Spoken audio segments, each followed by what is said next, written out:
Ada kabar mengenai kondisi Rizik yang sedang sakit. Mereka sempat menyebut kondisi Rizik masih lemah. Rizik ada masalah pada lambungnya, dan juga sering mengalami sesak napas.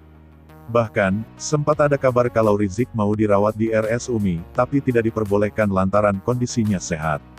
Dan kalaupun harus dirawat di rumah sakit, maka bukan di RS Umi. Polri mengatakan, kondisi Rizik di Rutan Bareskrim saat ini, dalam keadaan sehat. Polri mengatakan, detak jantung hingga tensi Habib Rizik dinyatakan tim dokter dalam keadaan normal. Jadi, kondisinya baik, sehat. Tadi pagi sudah diperiksa oleh dokter, itu oksigen, suhu, kemudian detak jantung, kemudian tensi, semua normal, kata Kadif Humas Polri, Irjen Argo Yuwono di Mabes Polri. Sementara itu, Karopenmas Divisi Humas Polri, Brigjen Rusdi Hartono menyampaikan, Habib Rizik dalam kondisi sehat walafiat. Rusdi menegaskan isu Habib Rizik sakit keras adalah bohong. Kondisinya sehat walafiat. Jadi, kalau ada isu-isu sakit keras segala macam itu bohong, kata Rusdi. Lebih lanjut, Rusdi memastikan pihaknya akan menjaga kesehatan Rizik dengan baik. Bareskrim juga akan melayani Rizik selama masa penahanan. Saya tahu, siapa orang yang sering menebar kebohongan seperti ini. Sudah beberapa kali, kelompok ini mengumbar informasi yang tidak tepat, kontradiktif dan cenderung ingin mengundang hasutan dan provokasi. Kemungkinan besar tujuannya untuk mengundang simpati orang banyak dan menggiring opini. Sejak pulang, Rizik dan kelompoknya sudah beberapa kali menebar kebohongan. Salah satu yang paling fatal adalah insiden penembakan 6 laskar FPI. Mereka bilang laskar tidak bersenjata, tapi hasil investigasi ditemukan adanya senjata rakitan. Hasil tes swab Rizik pertama dibilang negatif, tidak lama kemudian, bilang tidak boleh dipublikasikan. Sakit dibilang sehat, sekarang sehat dibilang sakit. Pokoknya macam-macam lah, yang bikin banyak orang bingung. Beginilah rupanya revolusi akhlak, yang digagas oleh gerombolan tukang bohong. Bohong dianggap sebagai bagian dari akhlak, yang baik dan mulia. Bohong itu prestasi, yang dibanggakan mereka.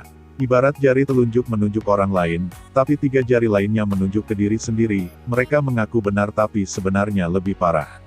Ngaku akhlaknya paling benar, sehingga mau revolusi akhlak, nyatanya akhlak mereka berkali lipat lebih hancur berantakan. Bagi yang masih belum sadar juga akan jeleknya kelakuan mereka, saya tak tahu harus komentar apa lagi. Jelas-jelas mereka ini licik, jahat dan suka menebar kebohongan untuk memperkeruh situasi. Bagi yang masih buta, dan membela mati-matian kelompok ini, saya penasaran nuraninya terbuat dari apa, hatinya sehitam apa. Polisi seharusnya ciduk saja mereka, yang terbukti bohong, karena sudah bikin resah. Mereka kalau tidak ditampar, takkan sadar. Rizik ditahan dan FPI dilarang aja, mereka masih sempat-sempatnya bikin drama licik. Itu pertanda, mereka memang sangat sulit diatur. Harusnya orang model begini, ditangkap langsung biar ada efek kejutnya. Percayalah, sekali tertangkap pasti akan mewek menyesal bersedia minta maaf pakai materai. Begitu ditahan, pasti bakal sakit lah, demam lah, mual-mual dan asam lambung naik. Orang-orang seperti ini, tidak pantas dikasihani karena tidak takut berbohong. Tangkap pelakunya, karena menyebabkan kegaduhan melalui penyebaran berita bohong. Lakukan interogasi. Kalau misalnya, ternyata mereka disuruh oleh Rizik, pidanakan Rizik dengan kasus yang berbeda. Ini adalah upaya yang sepertinya sengaja dipermainkan untuk merusak ketenangan masyarakat. Hati mereka memang sudah buta, nurani sudah mati, tak peduli bagaimana kebohongan mereka dapat memperkeruh situasi. FPI sudah dihancurkan, tinggal beberapa kutu kecil yang masih kurang ajar dan perlu ditampar biar sadar dari perbuatannya. Kutu-kutu yang tampaknya masih belum nyerah, dan bersedia melawan, hingga titik darah penghabisan. Mereka akan terus menebar kebohongan, jika tidak ada tindakan keras untuk menghentikannya. Seolah itu sudah menjadi kebiasaan, dan watak yang takkan bisa diubah lagi. Wajib diberantas, kalau sudah begini caranya. Mereka pikir, dengan berbohong, rakyat akan membela.